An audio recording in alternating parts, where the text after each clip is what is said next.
तैयारी है शहर में कि बूथ लूटे जाएंगे। बूथ लूटने की तैयारी आप ये कह रहे हैं? बीजेपी के लोगों ने पिछले चुनाव में भी बूथ लूटा थे, तब भी बुरा हारे थे।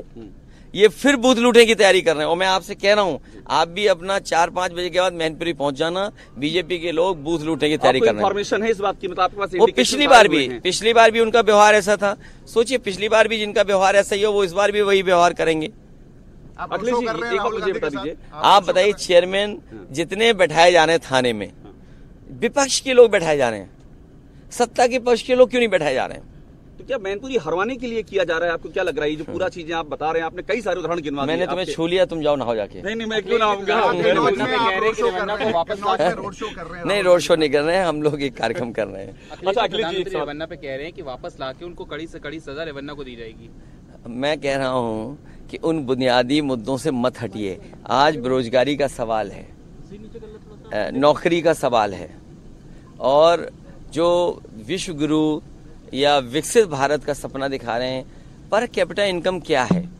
किसान का गेहूं खरीदा क्यों नहीं जा रहा सरकार की तरफ से? मुनाफा किसको पहुंचाना चाहते हैं? ये सवाल हैं। हम और आप ध्यान न हटाएं। ध्यान हटाने के लिए उन पर समय समय पे बहुत सारे अभिनव हैं उनके पास, जो इस्तेमाल करते रहते हैं। अयोध्या में बात हुई है, अयोध्या में जो पीएम ने रोड शो किया है अखिलेश जी, ये धरती माँ है, धरती माँ है। आसमान क्या है मुझे नहीं पता। नदी हमारी माँ है, गंगा माँ है, यमुना माँ। और हमारे साथ तमाम गेस्ट भी जुड़े हुए हैं। अखिलेश यादव को आप सुन रहे थे, उनका कहना था कि बूथ लूटने की बात हो रही है, लगातार एसपी के कार्यकर्ताओं को परेशान किया जा रहा है। समीर सिंह प्रवक्ता बीजेपी हमारे साथ जुड़े हुए हैं, भुवन भास्कर जोशी और ज्ञानेश श्रीवास्तव भी हमारे साथ एज अ पत्रकार जुड़े हुए हैं।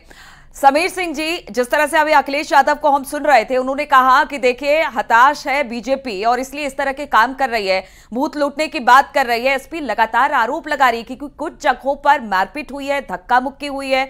और अभी हम आदित्य यादव को भी सुन रहे थे, उनका कहना था कि हम यहां पर बैठे इसलिए हैं क्योंकि यहां पर बहुत सारी दिक्कत है।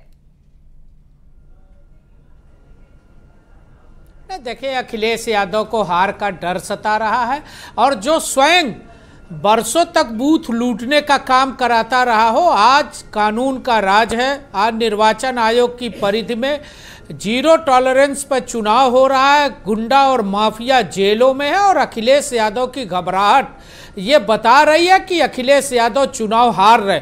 मैं पूछना चाहता हूं समाजवादी पार्टी के प्रवक्ता से कि जहां अखिलेश यादव कन्नौज से चुनाव लड़ रहे हैं, वही जगह है जहां नीरज तिवारी नाम के एक भाजपा के कार्यकर्ता का गला काट लिया गया, और गला कटी हुई शरीर मतदान के बाद उसके गांव के बाहर मिली थी। उसका जवाब अखिलेश यादव को देना चाहिए। अगर अखिलेश यादव भारतीय जनता पार्टी की सरकार पर आरोप लगा रहे हैं, अखिलेश यादव को बताना चाहिए कि वो कौन सा बूथ नंबर है जहां लूटने की योजना बन रही है। लंबे समय तक वो राजनीति में रहे हैं, सांसद रहे हैं, आज अपनी पत्नी को चुनाव लड़ा रहे हैं, तो कहीं ना कहीं अखिलेश यादव के हार की बौखलाहट, समाजवादी पार्टी दबाव में है, और उसका जवाब भुवन भास्कर से हम एक ब्रेक के बाद उनका परिवार, हमारे साथ तमाम मेहमान हमारे रिपोर्टर बने हुए हैं। रुकते हैं छोटे से ब्रेक के लिए।